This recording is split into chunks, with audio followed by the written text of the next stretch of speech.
O que fazem lá? Dezenas de estátuas humanoides gigantes e vasos de pedra em um vale remoto da Indonésia, esculpidos em rocha ausente no local. Os arqueólogos não acharam ferramentas nem vestígios dos assentamentos do povo que teria criado esses objetos. Hoje vamos levá-los ao Vale de Bada, um lugar que apresenta um enigma impossível. Monumentos incríveis sem construtor conhecido, que nos obrigam a nos perguntar se a origem deles não deve ser buscada em uma história muito mais antiga e misteriosa do que jamais ousamos imaginar. Mas antes de começarmos essa fascinante viagem, como sempre, convidamos você a se inscrever no canal para apoiar nosso trabalho e não perder os próximos episódios.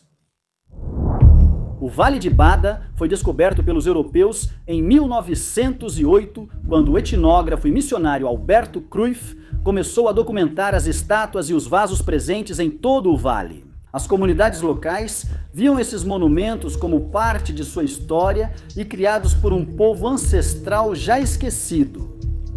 Segundo lendas, as estátuas eram guardiãs da aldeia e recebiam sacrifícios para garantir prosperidade e boas colheitas.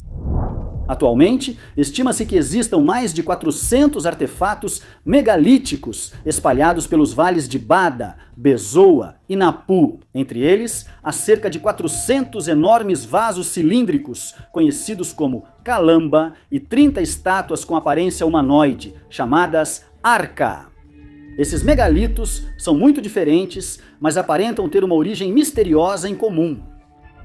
Os calamba, com seu diâmetro variando entre 1 e 2 metros, são grandes vasos de pedra com tampas maciças.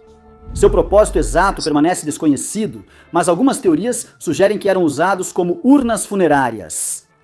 No entanto, muitos dos calamba são rasos demais para conter um corpo, o que levanta dúvidas sobre sua função. Provavelmente, eles pouco têm a ver com rituais funerários, mas esses vasos deviam ter um uso complexo que hoje não entendemos totalmente. As arca, por outro lado, são estátuas humanoides com altura entre 1 e 4 metros. As principais características das arca são as cabeças desproporcionais e os corpos sem pernas. Algumas estátuas mostram figuras femininas grávidas, sugerindo possível relação com fertilidade. Mas quem eram essas figuras e por que sua representação é tão estilizada e ao mesmo tempo tão evocativa? Entre as estátuas mais fascinantes do Vale de Bada está Palindo, que no idioma local significa o animador Palindo. Ela mede mais de 4 metros de altura e é uma das estátuas mais bem preservadas do vale. Segundo a tradição local, Palindo tinha a função de entreter ou proteger a comunidade e era frequentemente envolvido em cerimônias rituais. Sua cabeça grande e a expressão enigmática parecem quase querer se comunicar com quem o observa, deixando espaço para inúmeras interpretações. Para aumentar ainda mais o mistério, a rocha com a qual este incrível artefato foi feito é um material que vem de um tipo de pedra que não está presente no vale. Portanto, quem e como trouxe isso para o local e em que época representa um verdadeiro mistério que abre espaço para hipóteses menos ortodoxas. De acordo com a datação oficial dos arqueólogos, as estátuas do Vale de Bada datam de um período entre 1000 e 5000 anos atrás. Resta a dúvida se essa estimativa é precisa. Elas podem ser muito mais antigas do que sugere a ciência oficial. Como veremos, sua história se perde em um passado ainda mais remoto e envolto em mistério. Os seres humanos se estabeleceram no Sudeste Asiático entre 55 mil e 65 mil anos atrás. Pensem que até cerca de 15 mil anos atrás, o nível do mar era cerca de 125 mil. Isso significa que o que hoje está a 60 metros abaixo do mar de Java, na época fazia parte de uma vasta área de terra firme, chamada Sundalândia. Essa terra conectava a Península Malaia, Sumatra, Java e Bornéu, e do outro lado de barco era fácil chegar a Sulawesi e as Filipinas. Durante grande parte da última era glacial. Entre 110 mil e 15 mil anos atrás, essa extensa massa de terra estava exposta. Aos humanos, mover-se por terra e mar em busca de novos horizontes. Foi provavelmente entre 50 mil e 30 mil anos atrás que os primeiros humanos chegaram a Sulawesi. Mas então, com o fim do último máximo glacial, cerca de 19 mil anos atrás, as coisas mudaram radicalmente. O clima esquentou e os mares começaram a subir, submergindo enormes porções de terra. Houve pelo menos 3 episódios principais em que o nível do mar subiu mais rapidamente, cerca de 14.500, 11.500 e 7.500 anos atrás. Foi justamente nesse período que Sulawesi se tornou uma ilha de verdade, separada do restante do Sudeste Asiático, isolando também as culturas que já haviam se estabelecido ali. A chegada dos grupos austronésios ocorreu numa época em que o nível do mar já era semelhante ao atual. Graças a tecnologias avançadas de navegação oceânica, esses povos conseguiam viajar para ilhas visíveis no horizonte. No entanto, os misteriosos megalitos que podemos admirar hoje em Sulawesi datam de uma época ainda mais antiga, testemunhando uma civilização profundamente enraizada e cheia de segredos ainda por descobrir. Quem era esse povo misterioso que construiu esses impressionantes megalitos? Uma pista vem do outro lado do mundo, mais precisamente da Turquia. Estamos falando de Göbekli Tepe, um dos sítios megalíticos mais antigos já descobertos. Göbekli Tepe 1.1. Göbekli, 11.500 anos atrás, muito antes de Stonehenge e das pirâmides do Egito. Este sítio é composto por uma série de pilares megalíticos dispostos em círculo, muitos dos quais apresentam inscrições representando animais e símbolos enigmáticos. As estátuas de Göbekli Tepe são figuras estilizadas, frequentemente com detalhes simbólicos, que mostram mãos e braços em posições específicas, com as mãos apoiadas sobre o abdômen. Essa postura, muito semelhante à observada nas estátuas do Vale de Bada, parece sugerir uma ligação simbólica entre os dois sítios. A representação das mãos, a ênfase em certas partes anatômicas e a estilização das figuras são todos elementos que aproximam esses dois lugares, distantes por milhares de quilômetros e épocas distintas. Podemos nos perguntar se as estátuas do Vale de Bada teriam a mesma idade das de Göbekli Tepe? É possível que ambas essas culturas, mesmo distantes no espaço e no tempo, tenham compartilhado conhecimentos em comum? Ou que a civilização que as fez fosse bem mais antiga do que se pensava? Como vimos, Göbekli Tepe está situado em uma época muito anterior à da civilização do Vale de Bada.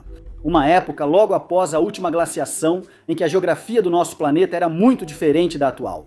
Mas não só isso. Até hoje, a história oficial não aponta uma civilização evoluída o bastante para criar artefatos similares. As estátuas do Vale de Bada apresentam semelhanças não só com Göbekli Tepe, mas também com outros monumentos espalhados pelo mundo, como as estátuas de San Agustín, na Colômbia, e os famosos Moai da Ilha de Páscoa.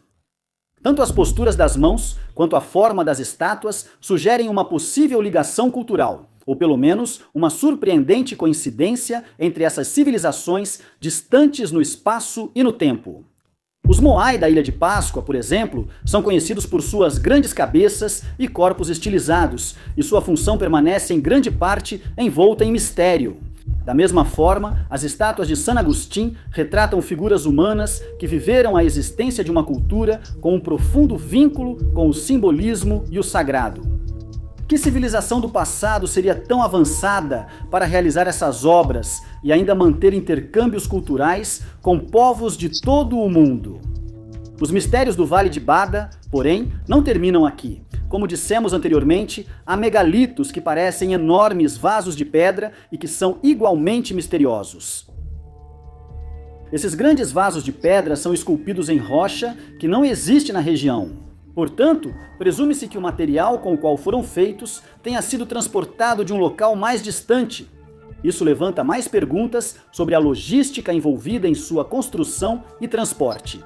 Como os antigos habitantes teriam movido essas enormes pedras? Como vimos, a hipótese mais comum sobre sua função é que os calamba eram usados como urnas funerárias coletivas, uma ideia apoiada pelo fato de que inúmeros foram descobertas algumas das tampas maciças dos vasos, mas na verdade nem todas. Os calamba são suficientemente profundos para conter corpos e alguns apresentam divisões internas que não se encaixam no uso funerário. Eles poderiam ter sido usados para fins ritualísticos ou talvez como reservatórios de água sagrada, mas no momento só podemos propor hipóteses sobre seu uso, porque estamos muito longe de uma explicação concreta. Além disso, parece muito arriscado imaginar que esses poderiam ser objetos usados para fins funerários, porque é importante ressaltar que não foram encontradas evidências de antigos assentamentos humanos na região. Misteriosa também é a técnica usada para modelar essas enormes pedras, e é inevitável questionar quais ferramentas as esculpiram. Mas não só não sabemos por que não foi encontrada nenhuma pista, como também é difícil entender como um povo primitivo, que desconhecia os metais mais duros, conseguiu fazer isso. O fato de não terem sido encontrados instrumentos e de não haver assentamentos humanos levou à hipótese de que esses megalitos foram feitos em outros lugares e só depois transportados para essas regiões, por um povo muito antigo. Além disso, não estabeleceu assentamento na região, pois, como dissemos, não há pistas de presença humana. A tudo isso, deve-se acrescentar a natureza inóspita do território onde esses artefatos estão localizados, o que torna o transporte deles ainda mais misterioso e quase milagroso para um povo primitivo. Resumindo, podemos dizer que sobre os artefatos do Vale de Bada, não se conhece o povo que os criou. Não sabemos para que serviam e nem entendemos como chegaram a esses lugares. As datas oficiais os colocam em um período histórico que deixa muitas dúvidas. E há muitos indícios que levam a crer que esses megalitos foram erguidos em uma época muito mais remota. Se mesmo com a documentação histórica e pesquisas arqueológicas não entendemos a origem e propósito dessas incríveis construções, o que podemos tentar fazer é perguntar aos nativos do local se eles conhecem a história desses extraordinários megalitos. Os nativos afirmam que as estátuas e grandes vasos de pedra estão aqui desde tempos imemoriais e não foram feitos por seres humanos como conhecemos hoje. As crenças locais sugerem algo muito mais fascinante e inquietante. Segundo as tradições, os megalitos do Vale de Bada seriam restos petrificados de uma linhagem amaldiçoada, uma raça de seres antigos condenados a permanecer petrificados pela eternidade, por causa de suas ações. Disse que essas criaturas ousaram desafiar as forças superiores, cometendo atos impuros que levaram à sua transformação em estátuas, e assim condenados a habitar na solidão profunda da selva. Mas essa não é só uma lenda isolada. Relatos de antigas raças petrificadas aparecem também em tradições de outras regiões do mundo. Por exemplo, nas lendas andinas, conta-se que o deus Viracocha transformou os gigantes de uma era passada em pedra por causa do seu comportamento abominável. Nas lendas locais e em muitas outras tradições espalhadas pelo mundo. O termo que hoje é traduzido como ancestrais não se refere simplesmente aos antepassados que já se foram, mas evoca algo mais profundo e misterioso.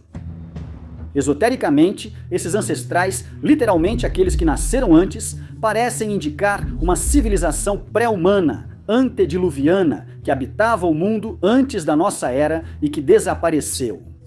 Segundo essas crenças, os ancestrais não seriam simplesmente os progenitores humanos, mas uma linhagem esquecida, uma raça anterior à nossa, que deixou vestígios silenciosos. Através desses megalitos, ainda bem vivos nas tradições folclóricas, é então possível que esses megalitos sejam os últimos testemunhos tangíveis de uma civilização antiquíssima e já desaparecida?